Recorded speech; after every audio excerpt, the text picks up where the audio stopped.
Hello students, welcome again to the new topic of Company Law Administration. This is the video of Company Law Administration part 9. Let's start.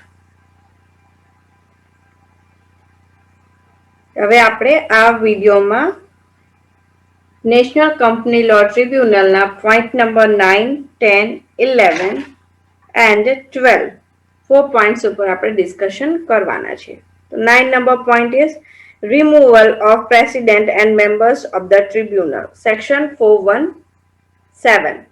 Section 417 of the Act provides for removal of members of the tribunal. The provision has been stated below. કે જે ટ્રિબ્યુનલના members અને president હોય એને કાઢવું હોય તો એની માટેના શું પ્રોવિઝન છે, શું પ્રોસિજર છે એના ઉપર ડિસ્કશન કરવાના છીએ.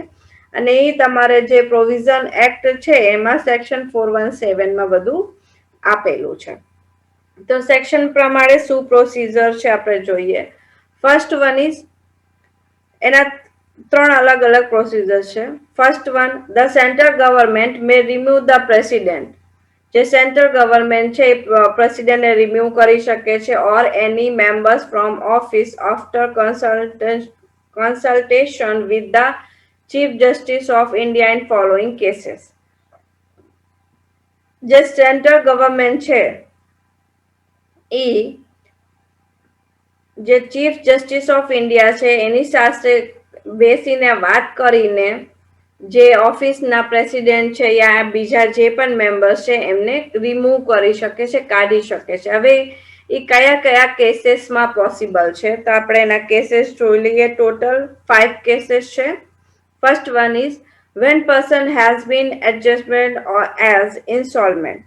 જ્યારે પણ પર્સન જે છે એ ફાઇનાન્સમાં ટ્રબલ કરવામાં આવ્યું છે, કન્સિડર કરવામાં આવ્યું છે, એને કંઈક એવી રીતે ફ્રોડ કર્યું છે. When person has convicted of an offence which in the opinion of the central government involves moral turpitude. જ્યારે પણ પર્સન જે છે સેન્ટ્રલ ગવર્મેન્ટ પ્રમાણે એ સારો નથી, એ ગમે તે વસ્તુમાં ઇન્વોલ્વ્સ મોરલ ટર્પિટ્યુડ્સ. હવે જે સેન્ટ્રલ ગવર્મેન્ટ છે એના ઓપિનિયન છે કે જે પર્સન છે પ્રેસિડેન્ટના પોસ્ટ ઉપર યા બીજા જે પણ મેમ્બર છે એ કરપ્શનમાં ઇન્વોલ્વ છે ત્યારે એ એમને કાઢી શકે છે. C point, when a person has become physically or mentally incapable of acting as president or members. હવે જ્યારે પર્સન છે જે પણ પર્સન છે હવે સેન્ટ્રલ ગવર્મેન્ટને એવું લાગે છે કે જે આ પર્સન છે એ મેન્ટલી ફિઝિકલી આ પોસ્ટ માટે સુટેબલ નથી, સારો પર્સન નથી કે આ બધે વર્ક હેન્ડલ કરી શકે ત્યારે પણ એ કાઢી શકે છે ને. Fourth point, when a person has acquired such financial or other interest that is likely to affect prejudicially his function as such president or members. જ્યારે પણ પર્સન ફાઇનાન્શિયલી યા અધર ઇન્ટરેસ્ટ લેવા માંડે એના જે પાવર્સ હોય લીગલી ઇફેક્ટિવ કરતા હોય એના ઉપર તો એના ફંક્શન્સ ઉપર ઇફેક્ટ કરતા હોય ત્યારે પણ એને કાઢી શકે છે. Last one, when a person has so abused his position that he cannot be allowed to continue to the public interest. યા એ જે પર્સન જે પોતાની પોઝિશનનો મિસયુઝ કરતો હોય ત્યારે પણ એને જોબમાં કોન્ટિન્યુ કરવાનું આવતું નથી, મીન્સ એને કાઢી નાખવામાં આવે છે. તો આ 5 રીઝન્સ છે. હવે આમાંથી ગમે એક રીઝન એ કન્સિડર કરવામાં આવતું હોય કે આ પર્સનમાં અંદર એ છે તો ત્યારે જે સેન્ટ્રલ ગવર્મેન્ટ છે એના પ્રમાણે એને કાઢી નાખવામાં આવે છે, રિમૂવ કરવામાં આવે છે એ પોઝિશનથી. Except cause a from the above causes the president or the member shall be given reasonable opportunity of being heard prior to his removal from the office. એક પહેલો પોઈન્ટને મૂકીને બીજા જે 4 પોઈન્ટ્સ આપેલા છે તો એમાં એ રીઝન આપે છે, એને એક ઓપોર્ચ્યુનિટી આપે છે પર્સનને કે જે પણ પ્રોબ્લેમ થયો છે તો એ શેની માટે થયું છે. બરાબર. Second one, the president or the member shall be removed from the office by the central government on the ground of proved misbehavior or incapacity. Central ગવર્મેન્ટના ઓફિસમાંથી જ્યારે પ્રેસિડેન્ટ યા એના મેમ્બર્સને કાઢવામાં આવે છે કે એનું શું જ્યારે પણ એ પ્રૂવ થઈ જાય છે કે મિસબિહેવિયર કરેલું છે યા એના અંદર એટલી કેપેસિટી નથી. This action is taken only after an inquiry made by a judge of the Supreme Court. હવે ઈ એક્શન ક્યારે લેવામાં આવે છે જ્યારે સુપ્રીમ કોર્ટના જે જજ છે એમને એની ઇન્ક્વાયરી બધી કરી લીધી હોય. હવે જે સુપ્રીમ કોર્ટના જજ છે એ કોણ છે? Nominated by the chief justice of India. એમને નોમિનેટ કર્યું હોય કોને? Chief justice of India. એટલે The president or the member must be informed of the charges against him. હવે એના અગેન્સ્ટમાં જજ જે છે સુપ્રીમ કોર્ટના એને કયા કયા ચાર્जेस લગાડ્યા છે તો એ એમને ઇન્ફોર્મ કરવામાં આવે છે. He must be give a reasonable opportunity of being heard. એમને તે એમની પાસે એક ઓપોર્ચ્યુનિટી હોય છે કે એમનું પોતાનું જે પક્ષ હોય એ બતાવી શકે, એમને પોતાના રીઝન સમજાવી શકે. Third one, the central government may suspend from the office the president of the or members during the period of inquiry by the judge. હવે જ્યારે જજ ઇન્ક્વાયરી કરતા હોય તો એ ટાઈમ પીરિયડ પૂરતું રીતે જે પ્રેસિડેન્ટ હોય યા મેમ્બર્સ હોય તો એમને સસ્પેન્ડ કરવામાં આવે છે એટલા ટાઈમ પૂરતું, જ્યાં સુધી ઇન્ક્વાયરી ચાલતી હોય ત્યાં સુધી ઓફિસ ન આવી શકે. The central government shall, after consultation with the Supreme Court, make rules to regulate the procedure for the inquiry on the ground of proved misbehavior or incapacity. જે સેન્ટ્રલ ગવર્મેન્ટ છે supreme court સાથે consult એની સાથે એને વાત કરી લીધી અને જે પર્સન છે એને કાઢવા માટે થઈને એમને જે મિસબિહેવિયર કર્યું છે ઇનકેપેસિટી કરી છે તો એને ઇનકેપેસિટી છે કે આ પોઝિશન માટે લાયક નથી તો એની માટેની જે પણ પ્રોસીજર હોય બધું કમ્પ્લીટ કરે છે, એની માટેનો એ રૂલ્સ બનાવે છે. 10 number, staff of tribunals and appellate tribunal. Tribunal અને એપિલેટ ટ્રિબ્યુનલના સ્ટાફ શું છે, કેવી રીતે હોય છે? સેક્શન 418માં એની બધી માહિતી આપેલી છે. The central government shall provide the tribunal and appellate tribunal necessary officers and other employees for the exercise of the powers and discharge of the functions. જે સેન્ટ્રલ ગવર્મેન્ટ છે એ ટ્રિબ્યુનલને ઓફિસર્સ આપે છે નેસેસરી એમને જેટલા લાગે છે અને અધર એમ્પ્લોઈઝ આપે છે કે જે એના પાવર્સ અને ફંક્શન્સ ને કમ્પ્લીટ કરી શકે. બરાબર. The government shall consult the tribunal and the appellate tribunal while deciding on staff. જે ગવર્મેન્ટ છે એ ટ્રિબ્યુનલ યા એપિલેટ ટ્રિબ્યુનલ સાથે બેસીને કન્સલ્ટ કરે છે એના સ્ટાફ વિશે, જ્યારે એ એમના અંડરમાં કયા કયા માણસો આવશે એનો ડિસિઝન લેતા હોય છે ત્યારે. The officers and the other employees of the tribunal and the appellate tribunal shall discharge their function under the general superintendence and control of the president or any other members. જે officer યા અધર employees આવે છે tribunal યા એપિલેટ ટ્રિબ્યુનલના cell discharge દિયર function એ પોતાના work કેવી રીતે start કરી શકે છે કે કોના અંડરમાં આવે છે એ જનરલ સુપ્રિન્ટેન્ડન્ટના અંડરમાં અને કંટ્રોલ ઓફ ધ પ્રેસિડેન્ટના અંદરમાં ઓર એની અધર મેમ્બર્સ યા બીજાની અંદર આવે છે ટ્રિબ્યુનલ્સ યા એપિલેટ ટ્રિબ્યુનલ્સના. The salaries and the allowance of the and other conditions. હવે જે ટ્રિબ્યુનલ એપિલેટ ટ્રિબ્યુનલના સ્ટાફ છે તો એની જે સેલરી છે યા એલાઉન્સ છે યા બીજી જે પણ કન્ડિશન્સ છે of the service of the officer and the employee of the tribunal shall be such as may be prescribed. એ પણ પ્રિસ્ક્રાઇબ્ડ કરેલી છે એમાં. બરાબર. એના સેલરી શું હશે, એલાઉન્સ શું હશે અને બીજી જે પણ સર્વિસથી રિલેટેડ કન્ડિશન્સ હશે એ બધી જ એમાં બતાવવામાં આવશે. 11 number point. Order of the Tribunal. As per the provision of the Act, the Tribunal shall make order as under. કેવી રીતે order આપી શકે છે?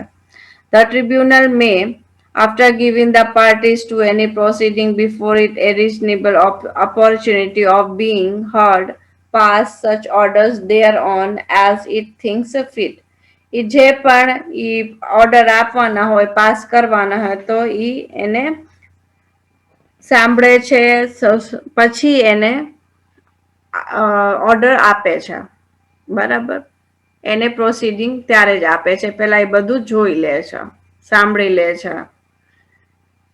Second one, the tribunal may at any time within 2 years from the date of the order and yet at any time within 2 વર્ષના અંદર જ્યારે એને order આપ્યું હોય with a view of rectifying any mistake apparent from the record amend any order passed by it and shall make such amendment if the mistake is brought to its notice by the parties provided that no such amendment shall be made in the respect of any other against which an appeal has been filed before the appellate tribunal. એનું meaning છે જે પણ તમે order લીધું છે હવે તમે 2 વર્ષની અંદર એમાં તમને લાગે છે કંઈક મિસ્ટેક થઈ છે બરાબર તો તમે એમાં ચેન્જીસ કરાવી શકો છો અને એપેલેટ ટ્રિબ્યુનલમાં જઈને ફાઇલ કરાવી શકો એના અગેન્સ્ટમાં જઈને મીન્સ ટ્રિબ્યુનલના અગેન્સ્ટમાં જઈને તમે અહીંયા અપીલ કરી શકો છો અને એ અપીલ તમે એપેલેટ ટ્રિબ્યુનલમાં કરી શકો છો. The tribunal shall send a copy of every order passed under this section. હવે જે પણ ઓર્ડર પાસ થયું હોય તો ટ્રિબ્યુનલને એક કોપી સેન્ડ કરવાની હોય છે બધા જ પાર્ટીઝને બરાબર. Appeal against order of the tribunal જે ટ્રિબ્યુનલ છે ઓર્ડર ઓફ ટ્રિબ્યુનલ છે એના અગેન્સ્ટમાં અપીલ કરવાની હોય તો Section 421 provides for appeal against the order of the tribunal and appeal is made with the appellate tribunal. હવે જે અપીલ છે એ ક્યાં થશે appellate tribunalમાં. The provision under the act are as under. હવે જે provisions પ્રમાણે કયા કયા rules હશે. Any person aggrieved or dissatisfied by the order of the tribunal may prefer an appeal to the appellate tribunal. ગમે તે પર્સન છે એ ટ્રિબ્યુનલના જે ઓર્ડર છે એનાથી ડિસએગ્રી છે એ સેટિસ્ફાઈડ નથી તો એ એપેલેટ ટ્રિબ્યુનલમાં જઈને અપીલ કરી શકે છે. Second one the consent order can not be appealed against means જે એપ્રુવડ ઓર્ડર છે બરાબર can not be appealed again તો એને તમે ફરીથી અપીલ ન કરી શકો. Third one, every appeal shall be filed within a period of 45 days from the date on which a copy of the order of the tribunal is made available to the person aggrieved. Every appeal shall be filed. જે પણ appeal તમે file કરવાના છો 45 days સુધીમાં તમારે કરી દેવાની રહેશે ફાઇલ કરી દેવાની રહેશે એપીલેટ ટ્રિબ્યુનલમાં. કે દિવસથી on date on which a copy of the order of the tribunal is made available to the person dissatisfied या aggrieved. જે દિવસથી જે ટ્રિબ્યુનલ ને એક કોપી બનાવી છે ઓર્ડરની કે જે પર્સન છે એ તમારો ઓર્ડરથી ડિસસેટિસ્ફાઈડ છે તે દિવસથી તમારે 45 સુધીમાં એની ફાઇલ કરી એને સામે તમારે અપીલ કરી દેવાની રહેશે. The appeal should be made in the prescribed form and the payment of the prescribed fees. હવે જે અપીલ તમારે કેવી રીતે કરવાની રહેશે એમાં એક પ્રિસ્ક્રાઇબ્ડ ફોર્મ આપેલું હશે એમાં તમારે બધું ફિલઅપ કરવાનું અને જે પણ ફીસ હશે એ તમારે એનું પહેલા પેમેન્ટ કરી દેવાનું. A party may be allowed further 45 days if it is satisfied that the appellant was prevented by sufficient cause for filing the appeal within that period. હવે જે પાર્ટી છે એને બીજા 45 ડેઝ મળે છે કેવી રીતે if it is satisfied A satisfy થઈ જાય છે that the appellant was prevented by sufficient cause from the filing the appeal within that period. જે એપ્લિકેન્ટ છે બરાબર, તો એના કંઈક જે ડોક્યુમેન્ટ છે યા જે પણ ફોર્મમાં જરૂરી રિક્વાયરમેન્ટ છે તો એનો અટકાવેલું છે યા ડિટેન નથી થતું, ત્યારે એને બીજા 45 days મળે છે વધારાના એના ફરીથી અપીલ કરવા માટે થઈને, ફાઇલ કરવા માટે થઈને, બરાબર. Fourth one is on the receipt of an appeal, the appellate tribunal shall, after giving the parties to the appeal or a reasonable opportunity of being heard, pass such orders thereon as it thinks fit. હવે જે appeal છે, અપીલની receipt છે, એપિલેટ tribunal cell, એપિલેટ tribunal શું કરે છે કે પાર્ટીની બધી અપીલ સાંભળે છે, પછી એના રીઝનેબલ ઓપોર્ચ્યુનિટી એની સાંભળે છે, પછી જે પણ ઓર્ડર હોય છે એ બધું એના ઉપર વિચારે છે. The order of the appellate tribunal consisting of confirming, modifying or setting aside the order of the tribunal against which appeal has been made.